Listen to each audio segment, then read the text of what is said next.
Welcome to For the Common Good with Juanita, a show where we inform, inspire, and empower our listeners, viewers, and our businesses. Whether you just want to live your best life or whether or not you want to start a successful business and succeed in business or build and healed communities, we have a holistic approach for you. And today, on the show, we are talking about healing from abuse. And with us today, we have the generational survivors who are here on the show today to talk about their abuse and experience. And we have with us today, Gloria, Saudia, Charlene, and Sandra. Welcome to the show, ladies. Thank you for having us. I am so glad to have you on the show with us today to talk about such an important topic that we don't spend enough time talking about. So I wanted to ask you, I'll just jump right in here. What does being a generational survivor mean to you? Let's start with Gloria. Being a generational survivor, what it means to me is healing with all the pain, all the tears, adding to my growth. Wow, okay. And but pretty much just healing myself, and in turn healing my siblings, and in turn helping others to heal. Wow, that's powerful. Saudia, what about you?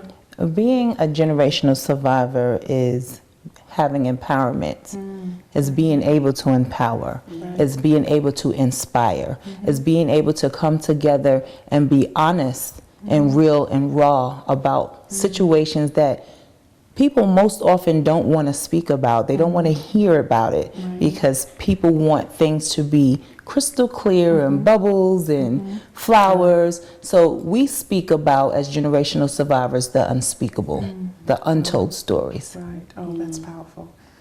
What about you, Charlene? For me, being a generational survivor is being able to be bold, strong, yet vulnerable at the same time. Not being afraid to tell my story or give voice to those that can't tell theirs. Good, great. What about you, Sandra? For me, being a generational survivor is let go of anything that is holding you back to find a real purpose of life, the mission that the real mission that you are here living as a human being. No matter what you are going through, let it go. There is another life out there for you to live and enjoy. So try your best to let go, forgive, move on, and good thing will fall in. No, I know, I mean, just for you to be here today and be on this show, it took a lot of courage, even for you to come out and to tell your stories, because we know that there's so many now who are going through the same thing who don't have the courage to tell their story. We've made them feel so full of shame in our society. It's like those are the things you just don't talk about. Right. And especially in some communities like the African American community, Absolutely. it's so much shame. Absolutely. It's like, no, you don't talk about those things. That's you just right. suck it up and move on, Yes. you know, and that makes the situation a lot worse. Yes. So what would you say to the person out there who may be struggling with a similar issue? What would be your advice to them? Sandra, what would you say to them? My advice to you out there is do it for you. Sometimes it's for you. They may say, I've heard so many times I'm not good enough. I'm a waste of time. And they waste money on me by putting me into school, and I put the family into shame even though it wasn't my fault. But do it for you. Know why you have to do it. Okay. The reason, asking yourself, why am I going to take this journey? Why am I going to do it? Okay, maybe somebody needs me. Then you're going to start that kind of journey. It's a process. Have that courage. Okay. What about you, Gloria? I would say I've met several women who have not shared their story. I'm 56 years old, so I just recently came out with my story. I have met mothers who have children, grown daughters and granddaughters who have not shared their story. And what that does is it keeps the shame. You hold the shame in, and you pass that on to your daughters, and you pass that on to your grandchildren. And so I'm saying that you don't have to feel ashamed. I no longer feel ashamed. You don't have to feel ashamed. You have to know that you're enough and that you're worthy and you're valuable. Tell your story. It's not your fault. We're going to take a short break and we're going to be right back. We'll be right back.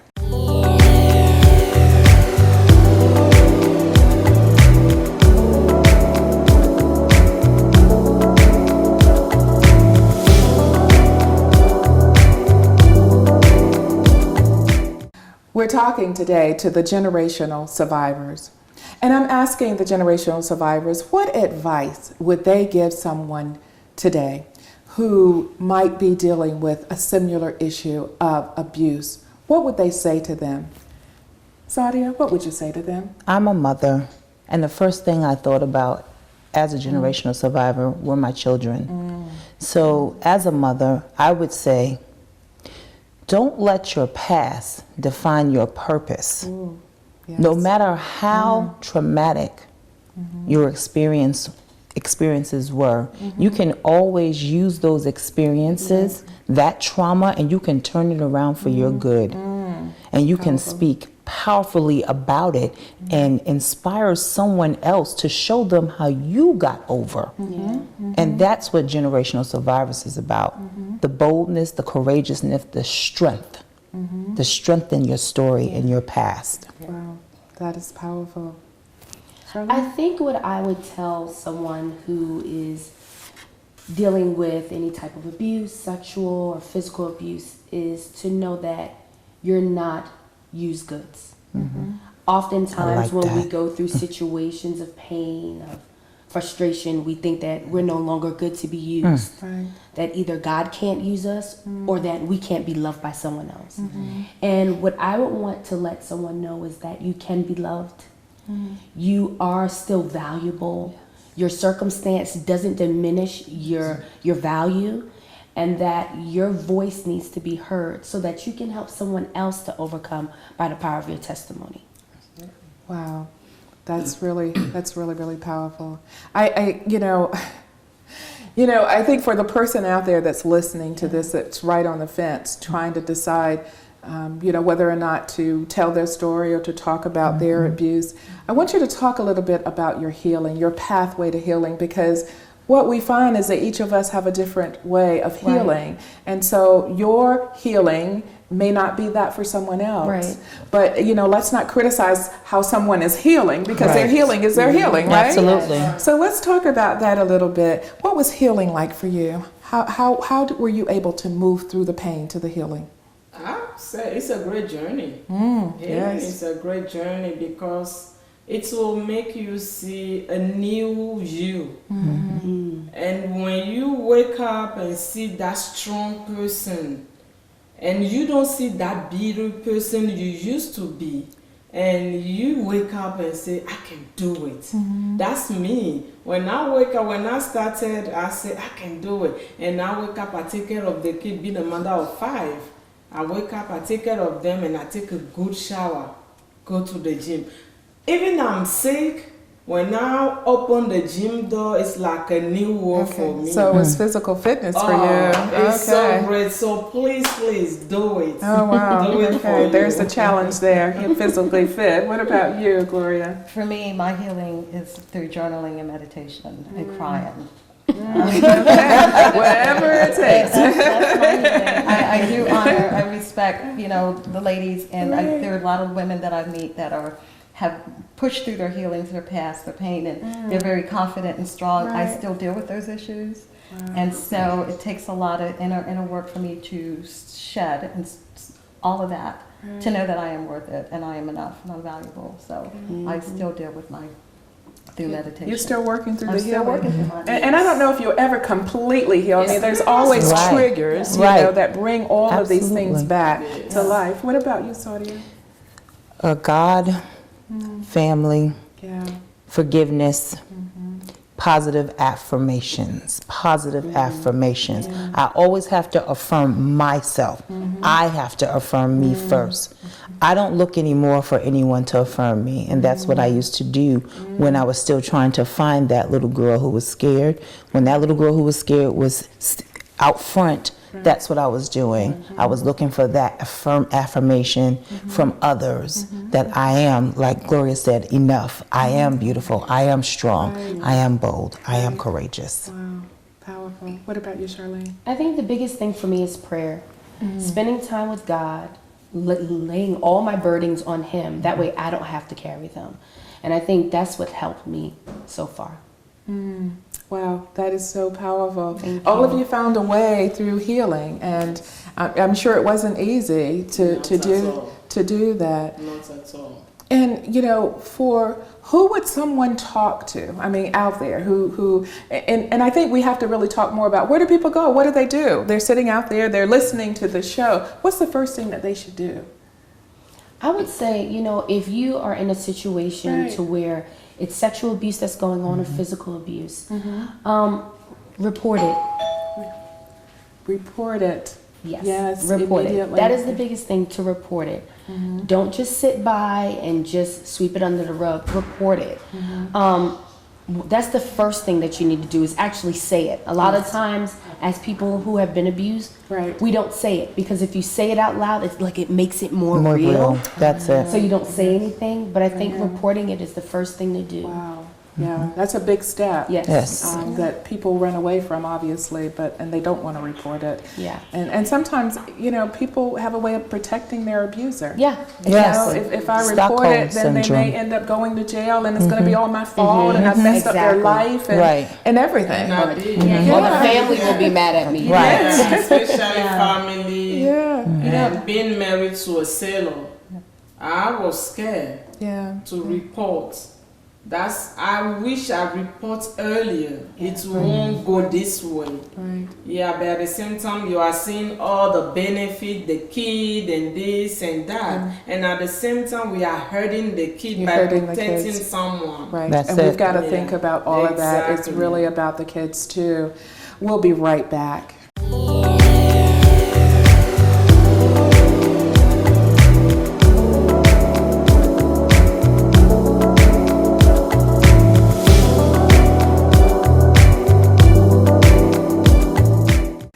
Welcome back to For the Common Good with Juanita, and I am here today talking to the generational survivors. This has been really an exciting and a heartfelt show. The courage of these ladies to tell their stories, to talk about their abuse, in order to be able to heal others who need to hear this, who maybe don't know where to go or what to do, maybe in a very difficult situation. And what they're saying is, you don't have to be. There's help out there. Yes. There's hope Yes. out there. There are ways and there's a pathway to your healing. But you've got to take the first step. You've got to do something. You can't just not do anything. Right. So I want to talk more about what you want to see. And especially, Sadia, for you, this was part of your vision to create the generational survivors. So what was your vision about doing that, and what it means to you, and maybe looking forward? My vision for generational survivors is to take this as a global movement. This is serious. We are real women and men and children who have experienced trauma in our life. And we were not given a platform because we didn't have a wealthy name attached to us. So you're not going to see us on the news or every news article because we don't have a R. Kelly or a Bill Cosby attached to our names. So my vision is that generational survivors will become a global movement around the world. We will touch the lives of many who have yet to share their story and give them a platform of honor to come out and not be ashamed, to be that warrior. Be that warrior within and come out on the outside and give everyone, let them see that there is strength. Right. And there is definitely strength in numbers. Right. And there's a number of generational survivors. Right. Wow, that's powerful. So we're really trying to help people not feel the shame when they come out with their story, because the more people come out with their stories, the more we can expel that, And heal. issue of Say that. the pain. Yeah. The more we heal our children. That's The right. more we heal the family, the more we Exactly. heal the world. Because what happens a lot of times is people take the pain through, through generations. I mean, Yes. it's passed down through generations. Yes. I mean, the pain that we feel goes all the way back, some of us, to slavery. Yes, Really, it does. when we're talking about pain, and we never deal with it, especially in the African American That's community, right. because you don't deal with it and you just pass it down to your children, and they pass it down to their children, and we never completely heal. So we've got to start the healing. Yes. I think And it's that's why important. we are here, and the movement is let's come together. Yeah, Yeah. I think that's great. So what's next for the generational survivors? So the Generational Survivors has a anthology coming out. It's called the Generational Survivors Anthology. It's a compilation of 5 women who are generational survivors. 4 of us sitting here. We're missing one, and that's Brandy. Hi, Brandy. Hi, Brandy. We also have a surprise author who is consulting on our chapters, and that is Dr. Sarah Williams. Okay. So that is our surprise author, and she will be giving a lot of perspectives on the book. And as far as where we're going, you will see us doing more panels after the book drops. We will have more live panel discussions within colleges, because we really want, yes, we really want to reach the youth and give them a platform and allow them the freedom to speak to each one of us, because somebody might gyrate more towards Sandra or more towards, Gloria or Charlene, but they have an individual that they can speak to. So more platforms, more people speaking out. Great. I don't know if I was going to say, because we're all of our stories are the same, but all of our stories are different. Different. Yeah. We're all Right. totally different. Oh gosh. Yeah. So how can someone find out more information about what you're doing? They can find us on our Facebook page. Generational Survivors has a Facebook page, and you just type in Generational Survivors. We also have an Instagram page, Juanita, which is #GEN Survivors. So that's #Gen Survivors, as well as Twitter. It's the same as our Instagram page, and we will also have a LinkedIn page coming, and Generational Survivors at gmail.com. All right. Well, thank you so much, ladies, for sharing your Thank you story for and having the having courage us. to do that, Thank to you. be on the show today. Thank you for having us. And thank you for listening to For the Common Good with Juanita.